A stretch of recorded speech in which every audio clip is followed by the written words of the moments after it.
You don't like me talking about politics because you don't like what I have to say because you can no longer use me. There is no raid. There was never a raid. You are spreading fake news. You are lying to the people. Basi nakalimot ang tanan that for a raid to happen, dapat na ay kaso. Na ay kaso, nga na ay warrant. Ang warrant, mauna siya ang cause sa raid. People should tell you that. So giunsa man nga ang kaso, tuwa man sa ICC.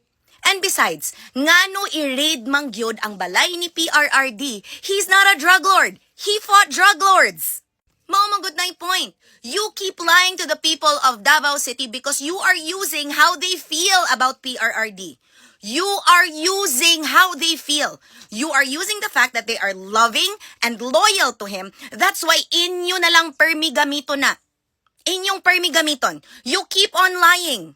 What would the raid be for? Sige nga, unsa man gyoy rason. Has there been any proof? Mingog plano? Brad, walay raid nga ginaplano ra nga ginatawag-tawag ra o ginatext-text na. Oh my God, binulok. Di mo kibawag balaod. All of a sudden, a law student that did not finish law but knows law, all of a sudden, wala nakakibalo, unsaon ang raid? All of a sudden, dili na mo apply kay all of a sudden, kamu ra gyud ang samok-samokon. No, kamu ang nagsamok-samok because you keep lying to the people of Davao City nga kintahay na raid. There was never a raid. Because if there was, it should start with na ay kaso nga gi-file. Unsa lagi kaso? The kaso is in the ICC. In the ICC. Okay? So ngano i-raid man ang balay ni PRRD? What is the cause? What is the reason? If you're gonna plan a coup d'etat against this government, di man kailangan sa balay niya, bes. Kadaghan mag-area sa Davao nga pwede na. So, mauna siya. You keep on lying to the people of Davao City because you know nga mutuo sila ninyo because they love PRRD so much. But dili manggod na pwede. You are going to turn them into funny objects. Dapat ang mga tao ngayon anak nga love and loyal kaayo mo, dili ninyo duwa-duwaan, oy! Dili ninyo duwa-duwaan. Because uwaw kaayo that even the police ningon na gyud nga muramog mga buang. Ako, I feel bad for my friend because I know that he had the heart to really care because itawagan kintay siya nga naay raid so natarantar siya. And I understand that. But what I don't understand is that magtuo-tuo mog bakak. Magtuo-tuo mog bakak because you feel that this is the greatest injustice that had ever happened to you. But you know what? The greatest injustice is people using you because of how you feel. Inyong emotions nga ginagamit ra gihapon against sa inyo. Really? Kano sa man ni nag-start na naakin tayo raid? Sige nga, para unsa man. Everybody knows no one is there. Everybody knows that PRRD is in the ICC already. Diba? So dapat ang gi-continue nga magsigi og prayerary para makauli siya, ang gi-continue kana dili nga you keep disturbing people to make them believe that there is a raid that will never happen because walay kaso. Walay kaso. It's preposterous. Di na ninyo ma-realize? Unsay ikaso nga again balikon unsay pangitaon sa iyang balay. Oh my God. Oh my God. Oh my God.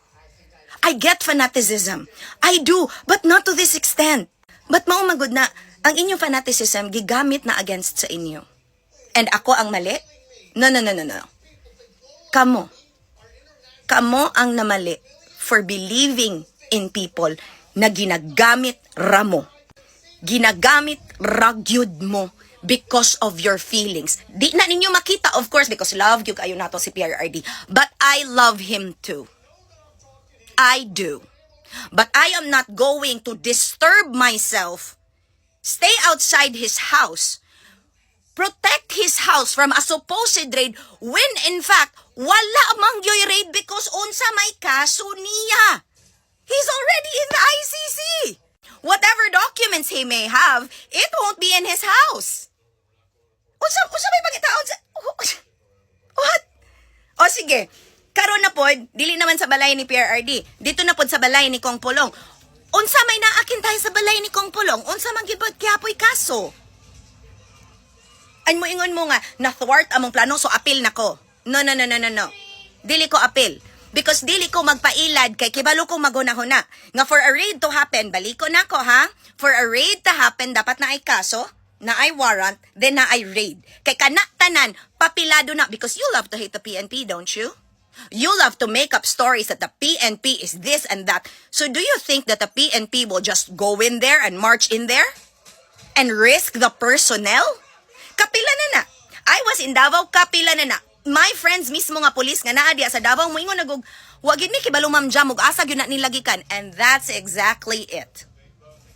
Because you want the drama to stay a drama so that people will keep on feeling the way they feel. But hantod kanus ana. Hantod kanus anang inyong pagpamakak nga na i-raid nga mo mahitabo bisan wala. So that's why dili mo ganan mo storya ko about politics because you don't like the truth to come out.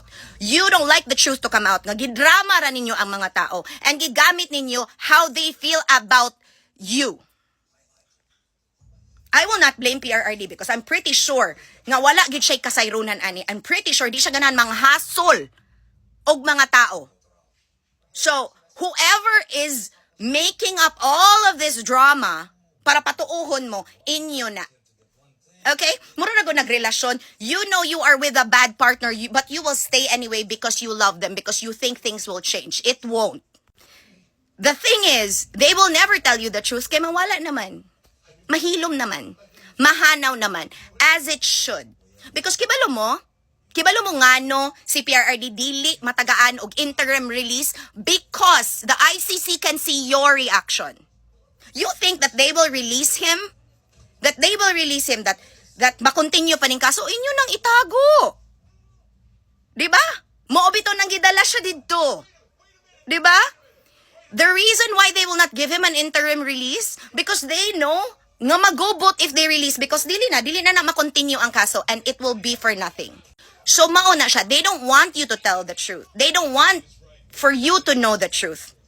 And they will do everything para madaot ang mga tao nga pareho na ako nga mo prangka ninyo nga kamuray gibuang-buang o kamuray gihimong katawanan.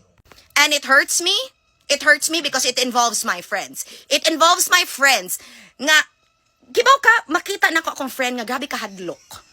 Nga halos maghilak-hilak sa kahadlok. Nga kanabitang for what? For what? Diba? Kay makipusta ko ninyo mismo ang PNP na igisulti. There is absolutely no warrant. There is absolutely no case and no reason for a raid. Unsa may raid? Unsay i-raid? But in fact, naay alarm and scandal. And that people and those people nga nagsugod anak mo na dapat kasuhan. Kanabitong purveyor of fake news nga grabing pagpamakak sa mga tao sa Davao City para padugang sa pusta. The reality is, you should be honest to the people of Davao City kung unsay angay proseso, which is mo na siya. We appeal for interim release so that our prayers for him to come home matinuod. Kana. Nothing more than that. Ang inyong prayer rally, sige, continue. Pero kanang mag-create bitaw gid mog senaryo, kanang maghimo-himo na lang gid bitaw mo para padugang sa pusta. Unsa man na best, never ending nga show sa ABS-CBN? Batang Quiapo? What? And that's why you don't like the truth. You don't like it because it goes against every single lie you ever told to the people who loves PRRD. You keep this up. Sige, fine.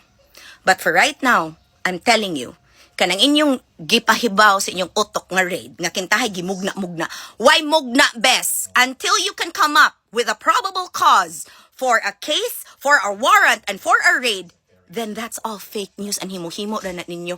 And you are the worst type. You are the worst type. Balik ko na ko ha. Worst type of script writers. Kay grabe na gyud. Grabe na gyud. That's love and loyalty. You don't do that to people who are loving and loyal to you. You tell them the truth. But then again, you want to use them. So go ahead, kay inyo man na. Ingat! Mwah!